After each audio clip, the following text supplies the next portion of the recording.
Hello students, आप lanthanide पढ़ रहे हैं। पिछले वीडियो में हमने आपको लेंथेनाइट के इलेक्ट्रॉनिक विन्यास, परमाणु एवं आयनिक आकार और ऑक्सीकरण अवस्थाओं के बारे में चर्चा किया था। आइए देखते हैं अगली टॉपिक सामान्य अभिलक्षण के बारे में। लेंथेनाइट यह ब्लॉक के तत्व हैं, इनके सामान्य अभिलक्षण क्या होता है इसके बारे में हम लोग देखते हैं, तो ध्यान से समझिएगा।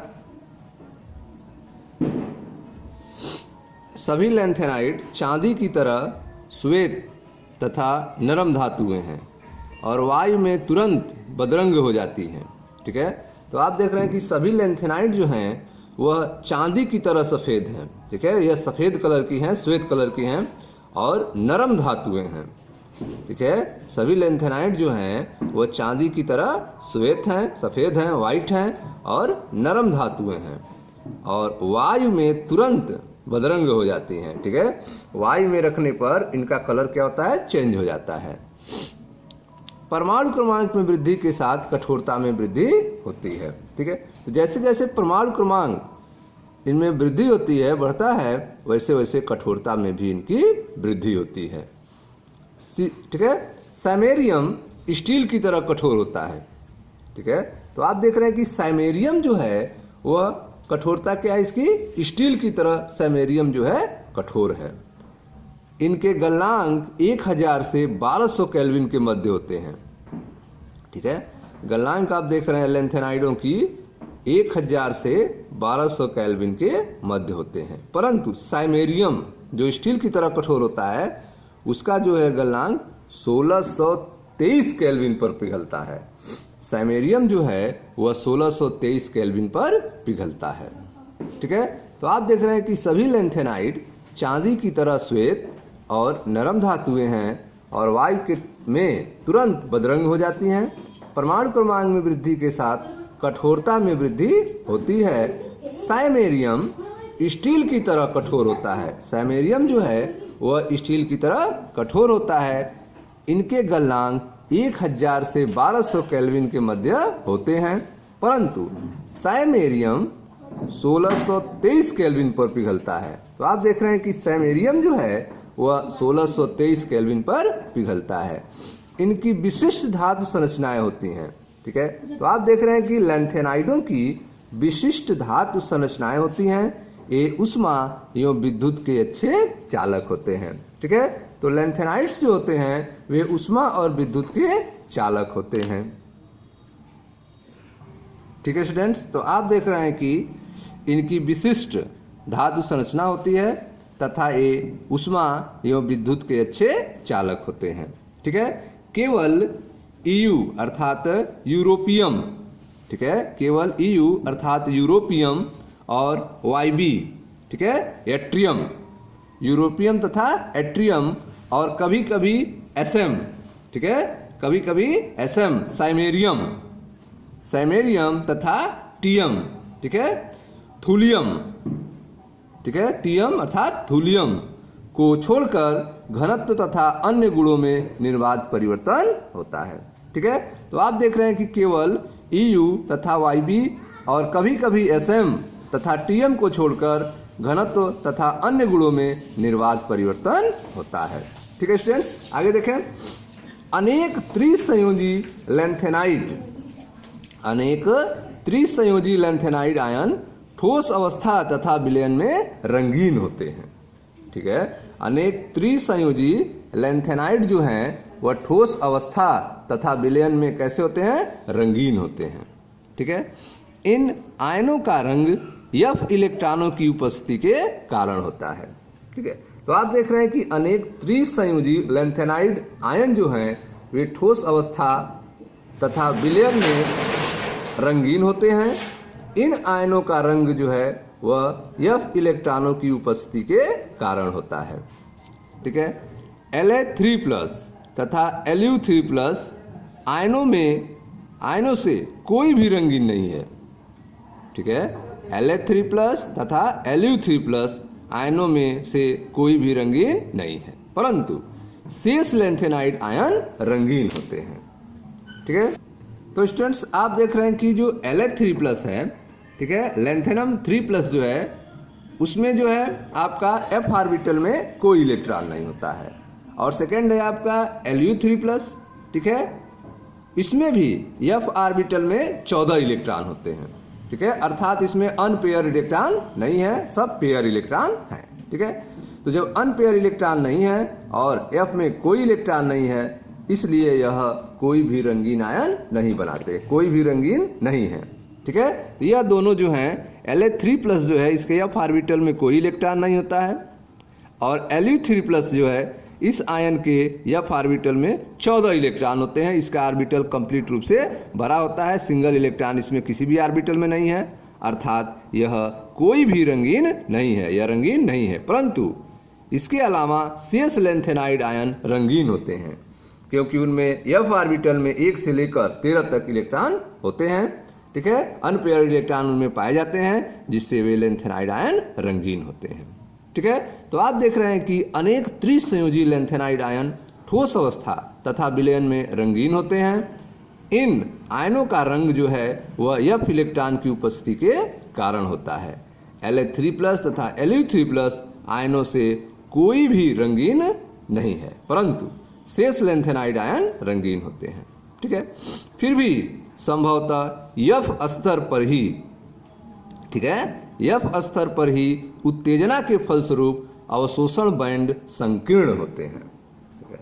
तो आप देख रहे हैं कि f स्तर पर ही एक्साइटेशन से, उत्तेजना के फलस्वरूप अवशोषण बैंड कैसे होते हैं, संकीर्ण होते हैं, ठीक है। F0 किस में होता है, La3+ और Ce4+ में, ठीक है, यूँ, ठीक है। F14 किस में होता है, Yb2+ तथा Lu3+ में f ऑर्बिटल में 14 इलेक्ट्रॉन होते हैं, और La3+ और Ce4+ में f ऑर्बिटल में 0 इलेक्ट्रॉन होते हैं, ठीक है। इनके अतिरिक्त सभी लैंथेनाइड आयन अनुचुंबकीय होते हैं, ठीक है। La3+, Ce4+ और Yb2+, Lu3+ के अलावा सभी लैंथेनाइड आयन कैसे होते हैं, अनुचुंबकीय होते हैं, ठीक है। आगे देखें, लैंथेनाइडों की प्रथम आयनन एंथैल्पियों का मान 600 किलो जूल पर मोल के आसपास होता है, ठीक है। लैंथेनाइडों के प्रथम आयनन एंथैल्पी का मान जो है वह 600 किलो जूल पर मोल के आसपास होता है। द्वितीय आयनन एंथैल्पी का मान लगभग 1200 किलो जूल पर मोल है, ठीक है। द्वितीय आयनन एंथैल्पी का मान लगभग कितना है, 1200 किलो जूल पर मोल है, जो कैल्शियम के समतुल्य है, ठीक है।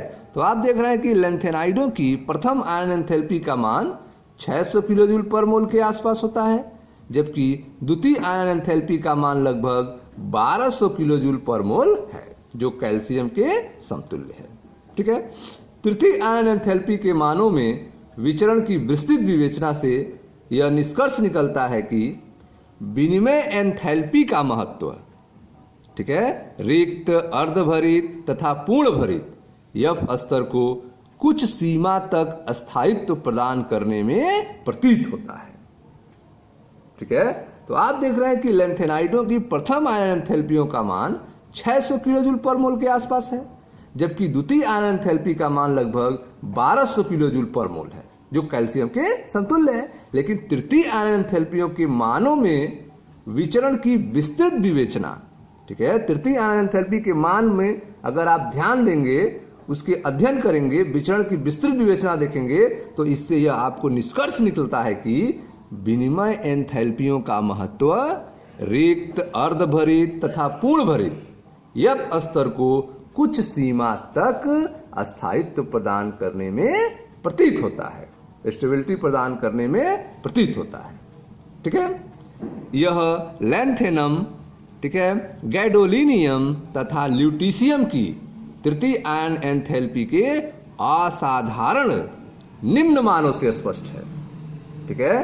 तो आप देख रहे हैं कि स्थायित्व प्रदान करने में तृतीय आयन एंथैल्पी मदद करता है। इस यह जानकारी हमें लैंथेनम, गैडोलिनियम तथा ल्यूटीशियम की तृतीय आयन एंथैल्पी के असाधारण निम्न मानों से स्पष्ट होता है, ठीक है।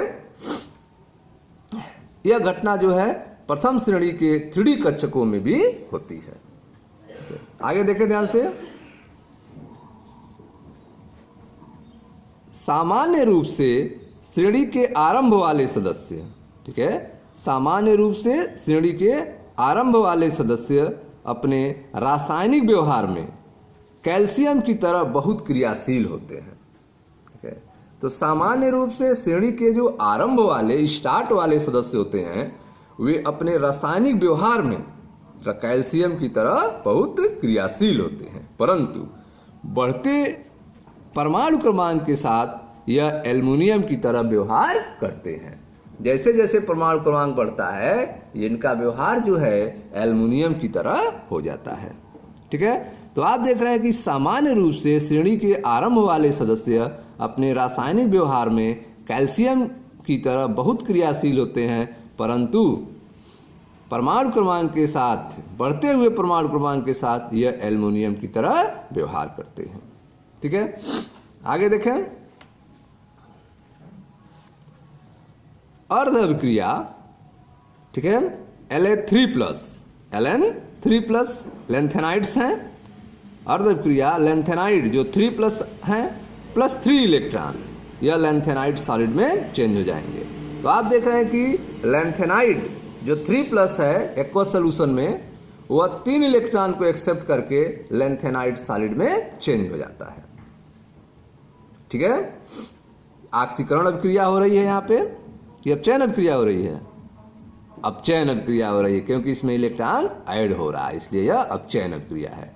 तो आप देख रहे हैं लेंथेनाइड जो है जिन पर 3+ आवेश है एक्वस सोल्यूशन में यह 3 इलेक्ट्रॉन को एक्सेप्ट करके लेंथेनाइड सॉलिड में चेंज हो जा रहे हैं। इसके लिए मानक इलेक्ट्रोड विभव का मान -2.2 से -2.4 वोल्ट के पास में है, ठीक है। मानक इलेक्ट्रोड विभव का मान कितना है? -2.2 से -2.4 वोल्ट के पास में है, ठीक है। EU के लिए मानक इलेक्ट्रोड विभव का मान -2 वोल्ट है, ठीक है। तो आप देख रहे हैं कि EU के लिए मानक इलेक्ट्रोड विभव का मान कितना है? -2 वोल्ट है। निसंदेह मान में थोड़ा सा परिवर्तन है, ठीक है। तो आप देख रहे हैं कि इसमें जो मान है Ln3+ चेंज हो रहा है Ln में, तो -2.2 से -2.4 वोल्ट के पास में है, लेकिन EU के लिए मानक इलेक्ट्रोड विभव का मान जो है वह है आपका -2 वोल्ट। तो निसंदेह मान में थोड़ा सा परिवर्तन है, ठीक है। हाइड्रोजन गैस के वातावरण में, हाइड्रोजन गैस के वातावरण में मंद गति से गर्म करने पर, हाइड्रोजन गैस के वातावरण में स्लो प्रोसेस में गर्म करने पर धातुएं हाइड्रोजन से संयोग कर लेती हैं, ठीक है। तो आप देख रहे हैं कि जो लेंथेनाइड्स वर्ग की धातुएं हैं यह हाइड्रोजन गैस के वातावरण में मंद गति से गर्म करने पर ये धातुएं हाइड्रोजन से संयोग कर लेती हैं, ठीक है।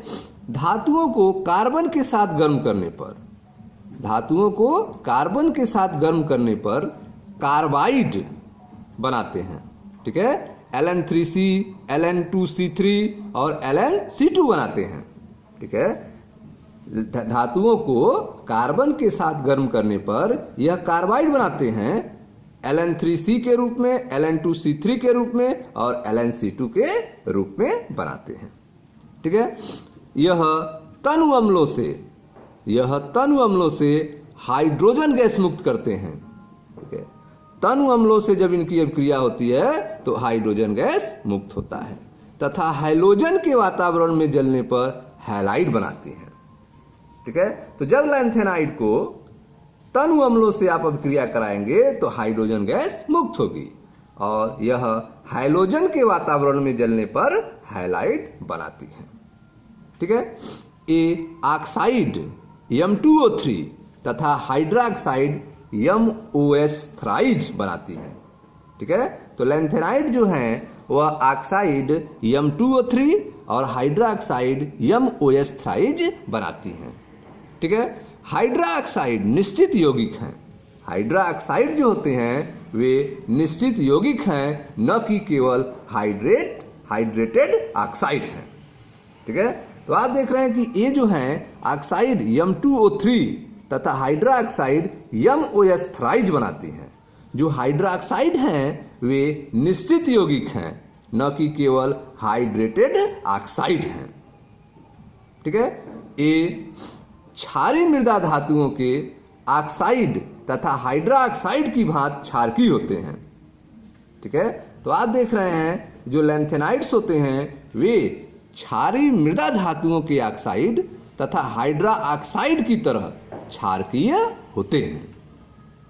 ठीक है, हाइड्रा ऑक्साइड निश्चित यौगिक हैं, न कि केवल हाइड्रेटेड ऑक्साइड हैं। ठीक है, लैंथेनाइड क्षारीय मृदा धातुओं के ऑक्साइड तथा हाइड्रा ऑक्साइड की भांति क्षारकीय होते हैं। ठीक है, इनकी सामान्य अभिक्रिया चित्र 8.7 में प्रदर्शित की गई है। देखें ध्यान से, यह इनकी सामान्य अभिक्रिया के बारे में इनको दिखाया गया है, लैंथेनाइडों की रासायनिक अभिक्रियाओं के बारे में, जिसमें आप देख रहे हैं यह लैंथेनाइड्स हैं जो 14 तत्व होते हैं। यह अम्ल के साथ अगर अभिक्रिया करते हैं तो हाइड्रोजन गैस निकालते हैं। ठीक है, लैंथेनाइड को ऑक्सीजन की उपस्थिति में अगर जलाते हैं तो Ln2O3 बनता है। ठीक है, लैंथेनाइड को सल्फर के साथ अगर गर्म किया जाता है तो Ln2S3 बनता है। ठीक है, लैंथेनाइड को नाइट्रोजन के साथ गर्म करने पर Ln बनता है। ठीक है, लैंथेनाइड को कार्बन के साथ अभिक्रिया कराने पर LnC2 बनता है। ठीक है, लैंथेनाइड का H2O के संग अभिक्रिया कराने पर LnOH थ्राइज बनता है प्लस H2 बनता है। ठीक है, लैंथेनाइड का हैलोजन के संग अभिक्रिया कराने पर LnX3 बनता है। ठीक है, लैंथेनाइड का अम्ल के संग अभिक्रिया कराने पर हाइड्रोजन बनता है। ठीक है, तो यह आप देख रहे हैं कि लैंथेनाइड के रासायनिक अभिक्रियाओं के बारे में यह आपको एक चार्ट बनाया गया है। ठीक है स्टूडेंट्स, अब आगे देखते हैं इनका यूज कहाँ होता है। देखें ध्यान से समझें, लैंथेनाइडों का सर्वोत्तम उपयोग प्लेट तथा पाइप बनाने के लिए मिश्र धातु इस्पात के उत्पादन में है। ठीक है, तो लैंथेनाइडों का जो सर्वोत्तम उपयोग है वह प्लेट तथा पाइप बनाने के लिए मिश्रातु इस्पात के उत्पादन में है। ठीक है, लैंथेनाइडों का सर्वोत्तम उपयोग प्लेट तथा पाइप बनाने के लिए मिश्र धातु इस्पात के उत्पादन में है। ठीक है, एक सुप्रसिद्ध मिश्र धातु मिस धातु है। ठीक है, एक सुप्रसिद्ध मिश्र धातु जो है वह उसे क्या कहते हैं, मिस धातु कहते हैं। आइए देखते हैं मिस धातु क्या होता है। देखिए ध्यान से, मिस धातु मिस मेटल, ठीक है जो एक लैंथेनाइड धातु से बना होता है। ध्यान दें इसमें क्या होता है, मिस धातु में, मिस मेटल में जो एक लैंथेनाइड धातु जिसमें लगभग 95% आयरन होता है। ठीक है, लगभग 5%। ठीक है, लैंथेनाइड धातु कितना होता है, 95% होता है इसमें मिस धातु में। ठीक है, लैंथेनाइड धातु जो होता है वो लगभग 95% होता है, आयरन जो होता है वो लगभग 5% होता है, तथा लेस मात्र बहुत कम मात्रा में सल्फर, कार्बन, कैल्शियम और एल्युमिनियम से बना होता है। ठीक है, तो मिश्र धातुओं का सबसे सुप्रसिद्ध है लैंथेनाइडों का मिस मेटल, मिस धातु। मिस धातु क्या है, यह एक लैंथेनाइड धातु है इसमें जिसमें 95% लैंथेनाइड धातु होता है, लगभग 5% आयरन होता है और लेस मात्र सल्फर, कार्बन, कैल्शियम और एल्युमिनियम से बना होता है। मिस धातु की अत्यधिक मात्रा मैग्नीशियम आधारित मिश्र धातु में प्रयुक्त होती है।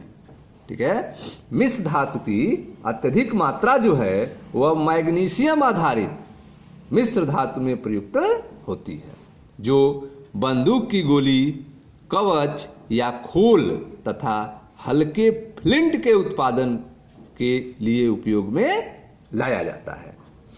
ठीक है, तो आप देख रहे हैं कि जो मिश्र धातु बनाई जाती है लैंथेनाइड के द्वारा, उसमें एक प्रसिद्ध है धातु जिसे मिस धातु कहते हैं, मिस मेटल कहते हैं, जिसमें लैंथेनाइड धातु लगभग 95% होता है, आयरन लगभग 5% होता है तथा लेस मात्र सल्फर, कार्बन, कैल्शियम और एल्युमिनियम से बना होता है।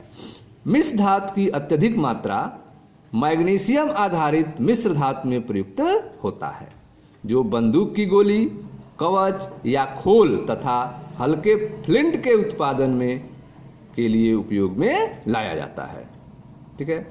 लैंथेनाइडों के मिश्रित ऑक्साइडों का उपयोग, ठीक है, लैंथेनाइडों के मिश्रित ऑक्साइडों का उपयोग पेट्रोलियम भंजन में उत्प्रेरक की तरह किया जाता है। ठीक है। तो आप देख रहे हैं कि लैंथेनाइडों के मिश्रित ऑक्साइडों का उपयोग जो है वह पेट्रोलियम भंजन में उत्प्रेरक की तरह किया जाता है। लैंथेनाइडों के कुछ ऑक्साइडों का उपयोग स्फुरदीपी फास्फर के रूप में टेलीविजन पर्दे में तथा इसी प्रकार की प्रदीप्त सतहों में किया जाता है। ठीक है। तो आप देख रहे हैं कि लैंथेनाइडों के मिश्रित ऑक्साइडों का उपयोग जो है वह पेट्रोलियम भंजन में उत्प्रेरक की तरह किया जाता है। लैंथेनाइडों के कुछ ऑक्साइडों का उपयोग स्फुरदीप्ति फास्फर के रूप में टेलीविजन पर्दों में तथा इसी प्रकार की प्रदीप्ति सतहों में किया जाता है। ठीक है स्टूडेंट, तो यह था आपका, ठीक है, लैंथेनाइडों के सामान्य लक्षण के बारे में। ठीक है। अब नेक्स्ट वीडियो में हम आपको एक्टिनाइड्स के बारे में बताएंगे। थैंक यू, धन्यवाद।